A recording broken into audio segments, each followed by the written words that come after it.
Phones innovations are becoming smaller and smaller, but prices somehow get bigger and bigger. People sometimes spend $800 and plus on a smartphone, and it's really a lot.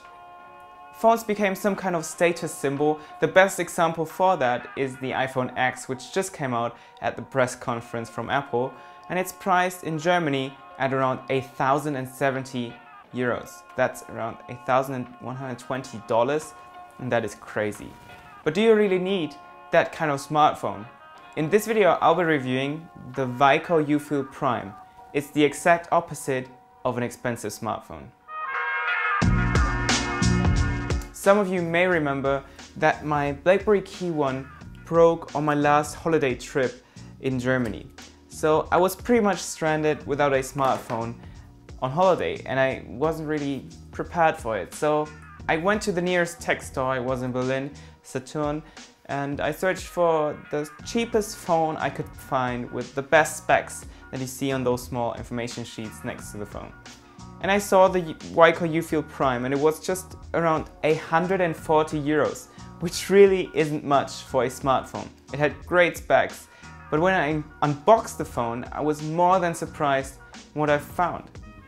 For this price, it features a 5-inch Full HD display with a 1080p resolution.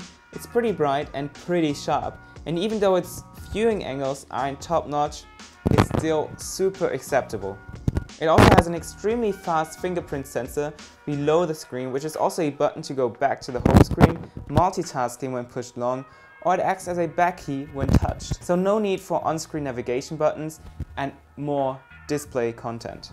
On top of that, it has a big 3000 mAh battery, which kept me going throughout the day, but I had to charge it up at night, otherwise I would have been lost. It has an octa-core 1.4 GHz Snapdragon 430 processor, which of course isn't one of a flagship phone, but it's totally okay for everyday usage like social media, texting and phone calling. The thing is that this phone has a whopping 4 GB of RAM, which is more than my 600 euro BlackBerry Key 1.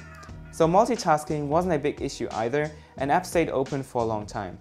It also has the option to upgrade the internals 32 GB with a microSD card up to 64 GB, but you can use that same tray and add a nano SIM card instead of that microSD card, and you get a dual SIM phone. You really rarely see that in Europe. One big issue though is the camera. It has a 30 megapixel back shooter, which is okay in good lighting, but it gets really blurred and mushy in the slightest darkness. But even worse than this is the built-in mic for videos. It's nearly unusable because the software's noise reduction feature totally distorts and mushes everything you record. It's really sad. And it does have a dual LED flash though. The front camera is mushy, but it is okay. It runs on Android Marshmallow 6.0.1 with a special U-Feel skin on it from the manufacturer itself. It's not the best in my opinion, and it doesn't feature an app tray. So I went ahead and installed the BlackBerry launcher that can be downloaded from the Play Store, together with the Hub Plus suite. It's absolutely amazing because I was able to make BlackBerry apps like the calendar or notes or even the BlackBerry Hub work on this phone. With those additions, which worked really nicely by the way, it almost felt like a white BlackBerry DTEC 50 or 60 with an aluminum body. And just think about the benefits you'd have when using such a cheap phone. It doesn't hurt as much when you get a scratch or a crack or it falls down, because if you think about it, you could buy almost 8 WIKO U-Feel Primes. This phone 8 times for the price of the iPhone X. This is just crazy.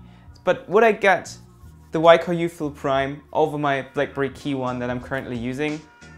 I have to say honestly, no. I just prefer the heavier, sturdier design the BlackBerry Key 1 has. I really like the keyboard. I'm very obsessed with the keyboard on the Key 1. It just has that extra features that the U-Feel Prime doesn't have. Also, the security is a big factor why I use BlackBerry phones and not the WIKO U-Feel Prime.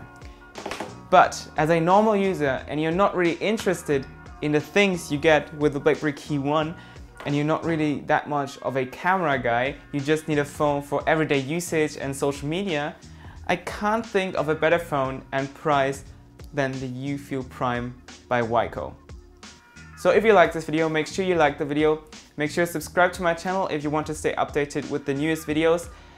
Also, make sure to follow me on my social media channels, Instagram and Twitter, and my BlackBerry Messenger channel pin is in the description box below. See you in my next video.